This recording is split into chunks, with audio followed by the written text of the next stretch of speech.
ওকে চলো। নমস্কার, সংগ্রামী যৌথ মঞ্চের পক্ষ থেকে আজকের যে শুনানি তারপরে আমরা লাইভে এলাম। আজকে শুনানিটা আমাদের পক্ষ থেকেই আমাদের আইনজীবী রেখে মানে ইউনিটি ফোরামের যিনি আইনজীবী ছিলেন পুরনানন্দীজি তিনি রাখলেন। তারপরে কনফেডারেশনের আইনজীবী তিনি বক্তব্য রাখার পরে সরকার পক্ষ তাদের রিপ্লাই দেওয়াতে সেখানে বেশ কিছু নতুন ফ্যাক্ট তুলে নিয়ে এসছে, যে ফ্যাক্টগুলোর আদৌ কোনো অস্তিত্ব নেই। তারা তামিলনাড়ু সরকারের সাথে প্যারিটি রেখে নাকি চেন্নাই ইউথ হোস্টেলের কর্মচারীদেরকে দিয়ে দেওয়ার কথা বলেছেন, অথচ বাস্তবে দেখা যাচ্ছে যে তামিলনাড়ু সরকার এআইসিপিআই থেকে বেশি দিয়ে দিত তখন, সেই সময়টাতে যে সময়টার কথা হচ্ছে, যে পিরিয়ড কালটার কথা হচ্ছে, তার তথ্য আমাদের কাছে আছে। এবং তাছাড়া বিভিন্ন ধরনের মিথ্যাচার তারা করেছেন এবং বিভিন্নভাবে গুলিয়ে দেওয়ার চেষ্টা করেছেন। অনেকে হয়তো মনে করছেন যে তার দ্বারা প্রভাবিত হবেন এবং হয়তো মামলা ঘুরে যাবে। আপনারা নিশ্চিন্ত থাকুন, আমাদের পক্ষ থেকে মানে সমস্ত সবাই মিলে চেষ্টা করে যে কাউন্সিল দেওয়া হয়েছে আমাদের পক্ষ থেকে, নিশ্চিন্ত থাকুন যে এই মামলায় আমাদের জয় হবে। আজকেও সরকার চেষ্টা করেছে সময় নিয়ে যাতে করে সময় অতিবাহিত করে আমাদেরকে এক্সস্ট করে দেওয়া যায়, যাতে করে আমাদের ফান্ড না থাকে এবং আলটিমেটলি আমরা ভালো লয়ারকে দাঁড় করাতে না পারি। আশা করি যে সেটাও সফল হওয়ার নয়। যে আর্গুমেন্টগুলো তারা আজকে তুলে নিয়ে এসছে সেই আর্গুমেন্ট তারা কোথাও করেননি। আপনারা দেখেছেন যে জাজ সে কথাটা বলেওছেন যে এতদিন এই আর্গুমেন্ট করলেন, এখন তুলে নিয়ে আসছেন কেন। অর্থাৎ কোর্টকে প্রতিবার গুলিয়ে দেওয়ার যে প্রচেষ্টা, সেই প্রচেষ্টা আজকেও জারি ছিল। এর আগেও আমরা সেটা দেখেছি, সেগুলোকে সব খণ্ডন করা হয়েছে। নিশ্চিত থাকুন, যেদিন শুনানি হবে আগামী মঙ্গলবার দিন 2টো থেকে শুনানির ডেট ফিক্সড হয়েছে। সেদিন শুনানি হলে আমাদের পক্ষ থেকে তার সমুচিত একদম আইনগত জবাব দিয়ে সেগুলোকে খণ্ডন করা হবে। কর্মচারী পক্ষের যে লড়াই, একটা অন্যায়কারী মানে রাজত্ব চলছে পশ্চিমবঙ্গে, কোনো আইনকে না মেনে চলার একটা প্রচেষ্টা চলছে, সেইটাকে ভেঙে চুরমার করে তাকে যাতে আইনের জায়গাতে ফিরিয়ে নিয়ে আসা যায় তার প্রচেষ্টায় আমরা রত আছি। এই লড়াই কেবলমাত্র সরকারি কর্মচারীদের লড়াই নয়, এই লড়াইটা আপামর বাঙালির এবং পশ্চিমবঙ্গবাসীর লড়াই।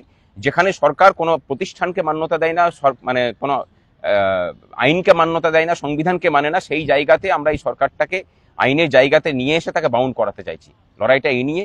সুতরাং নিশ্চিত থাকুন, এই লড়াই আমরা জিতবো। পরের দিন শুনানির জন্য আমরা প্রস্তুত। আমার সাথে আমাদের আইনজীবী বিক্রম ব্যানার্জি আছেন। একটা নতুন পয়েন্ট ওরা তোলার চেষ্টা করছে যে রোপাতে এই এন্টাইটেলমেন্ট অফ ডিয়ারনেস অ্যালাওয়েন্স নেই, এটা দুটো ক্ল্যারিফিকেটরি মেমোরেন্ডামে আছে। সেটা নিয়ে আজকে জজ সাহেবরাও আপনারা দেখেছেন কোর্টে বলেছে যে এই পয়েন্ট তো ট্রাইব্যুনাল বা হাইকোর্ট কোনো সময় তোলা হয়নি, শেষ সময় এসে তোলা হচ্ছে। সেটার জবাব আমাদের কাছে রেডি আছে, যেটা আমরা যখন প্রকাশ্যে বলছি না, আমরা যখন হিয়ারিং করব তখন আমরা জানিয়ে দেবো। কারণ এখনো কপিল সিব্বাল স্যারের বলা এখনো শেষ হয়নি, তা ওনার জন্য মঙ্গলবার দিন আবার উনি বলবেন। আর যেটা নতুন অন্য বেঞ্চ আছে বলে জজ সাহেবরা ছেড়ে দিয়েছেন, মঙ্গলবার দিন উনি বলার পরে আমাদের রিটেন নোটস অফ সাবমিশনে আমরা যেটা বলার আমরা সেটা জমা দেবো, প্লাস আমরা কোর্টের কাছে যেটা ক্ল্যারিফিকেশন দেওয়ার দেবো। কারণ আমার যেটা দেখে মনে হয়েছে সরকারের, আমি আবারও বলছি প্রথম থেকেই যেটা আমি স্টিক এই লাইনে ছিলাম, যে সরকারের ডিলেটরি ট্যাকটিস যেটা, সেই ডিলেটরি ট্যাকটিস ছাড়া সরকারের আর কিছু করার নেই। কখনো সরকার এটা মনে করছে যে আমরা টাইম নিয়ে ডিলে করব, কখনো এখন যে ট্যাকটিসটা নিয়েছে সেটা সরকারি ট্যাকটিস, অবশ্যই সেটা সরকারের ইনস্ট্রাকশনে হচ্ছে। সেটা হচ্ছিল যত পারবো আর্গুমেন্টটাকে বড় করে যাব, নতুন নতুন নতুন নতুন পয়েন্ট তুলতে থাকবো, যতটা ডিলে করা যায় এই চেষ্টা সরকার করছে।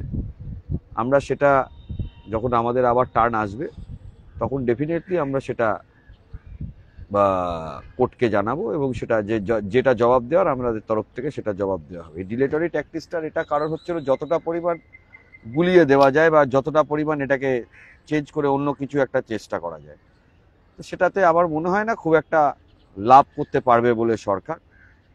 জজ সাহেবরা সময় দিয়ে মামলাটা শুনেছেন, যথেষ্ট সময় দিয়েছেন।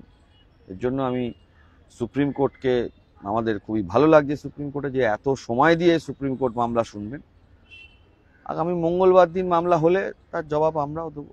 কপিল সিব্বল স্যার কি বলেন দেখি।